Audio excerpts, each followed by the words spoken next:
Hi, I'm Nicholeen Peck, and I teach parenting, family communication, and problem solving all over the world through the lens of self-government. In this video, I'm going to be talking about how to teach children the right way to interrupt you.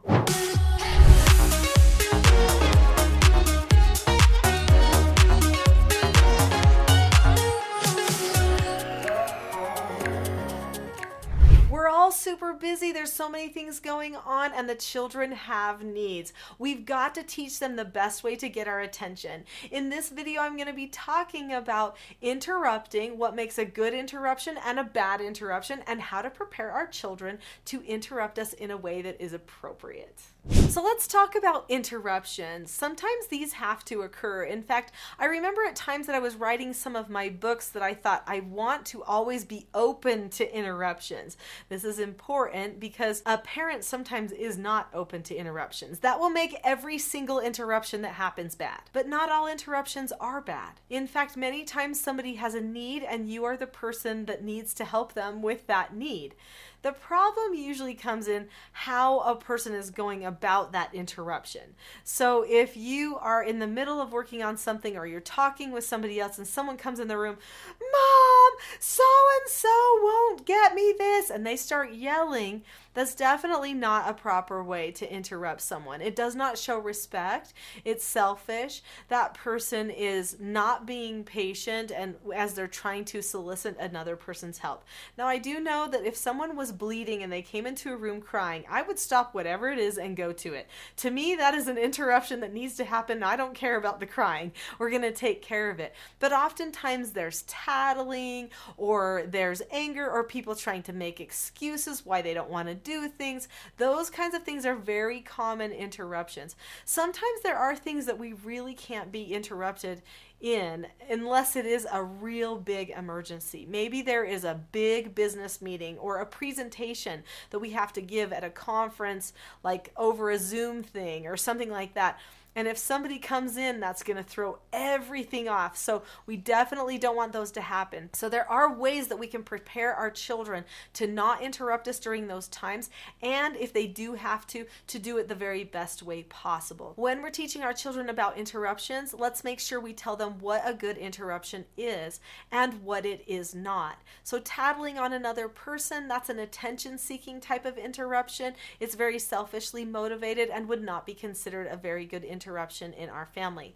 I'm always going to be pre-teaching my children about what types of things they can interrupt me for. But like I said, prepare yourself, prepare your heart.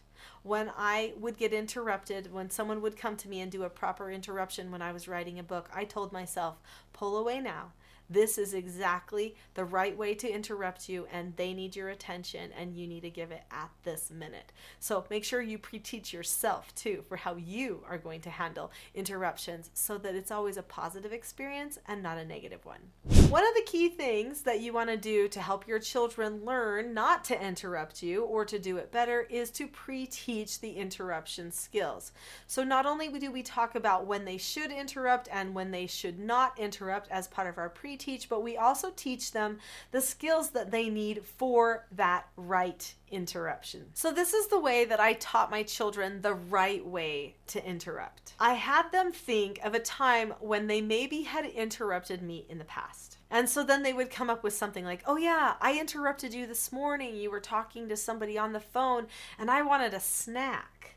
Yes, okay, that is a time when you interrupted me. Now, we have a rule in our family that we ask for snacks before we have them, so that they show respect for the family and for our resources as a family. So they know they have to ask, but I'm on a call and they don't know how long that call is going to take. So I say, okay, so you feel a need, you even know you've been instructed that if you need something, that you should ask me for that thing. So now that you've recognized Mom's busy and I want to ask her something, you can stop yourself from asking. So then I say that's the second step technically, I guess. So the first step is, We recognize we have a desire to interrupt someone who's in the middle of something. Step number 2 is we stop ourselves from doing that interruption. Even if it's a productive interruption, we stop for a brief second, because step number 3 is going to be evaluate. Okay, so we are going to ask ourselves a question. So the question for this type of interruption would be, can I wait for this snack? There are different types of questions that a person is going to ask themselves when they're considering when they should interrupt. Some of those questions might be, can I wait for this? Is this vital to have this conversation right now? Can I have this conversation with another person? Will mom appreciate this conversation that I'm going to start right now? These types of assessment questions are going to help the person determine if their timing really is correct. If they've determined, yes, I've got to talk to mom about it right now. My blood sugar is dipping. I need some sort of a food and I have to ask because that's the rule. Then what I'm going to do is I'm going to go up to mom and I'm going to now take action. And it's a certain action. It's a code language kind of that we've planned as a family so that I know that they're going to do an appropriate interruption. They've thought about this and that they need my undivided attention. So they're going to come up to me and they are going to give me the signal. Before I talk about the signal and what we do afterward, click that subscribe button. There are so many great videos on this channel that you're not going to want to miss. So click subscribe now and you will see them as they come out. And don't forget that notification bell either, so that you get notified when new great content arrives on this channel. So what is the signal? So my child will come up to me because I've taught them to do this, and they will put their hand on my arm. That's the signal. They put their hand on my arm, nice and gentle. I look at them and say, oh yes, did you need to talk to me about something? And then they say, yes, mom, may I interrupt you? Yes, you may. And then they do a type of a disagree appropriately with me. So this maintains parental authority, good respect, but I am also now giving them my undivided attention, even if I was busy working with another person, talking with another person at the time. So there is a skill. It's one of the 4 basic skills that I teach my children, and it's called disagreeing appropriately. When a person disagrees appropriately, they look at the person or the situation. They keep a calm face, voice, and body. They say that they understand the other person's point of view or what's happening in front of them, and then they share their point of view or the need that they might have at that time. They listen to what I have to say, and then they say okay and drop the subject. In this case, after they've asked, may I interrupt you, and I say yes, what do you have to say? At this point, they usually disagree appropriately, and they will say, mom, I understand that you're really busy right now in this conversation with your friend, and I'm sorry to interrupt, but I'm feeling a little bit like my blood sugar is low and I think I need to have a snack.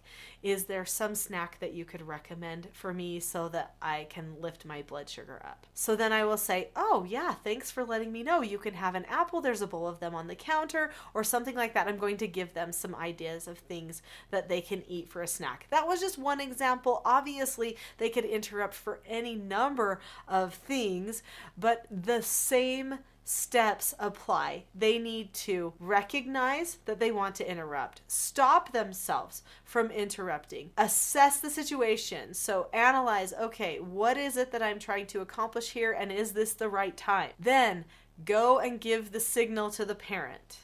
Ask if it's okay if you interrupt.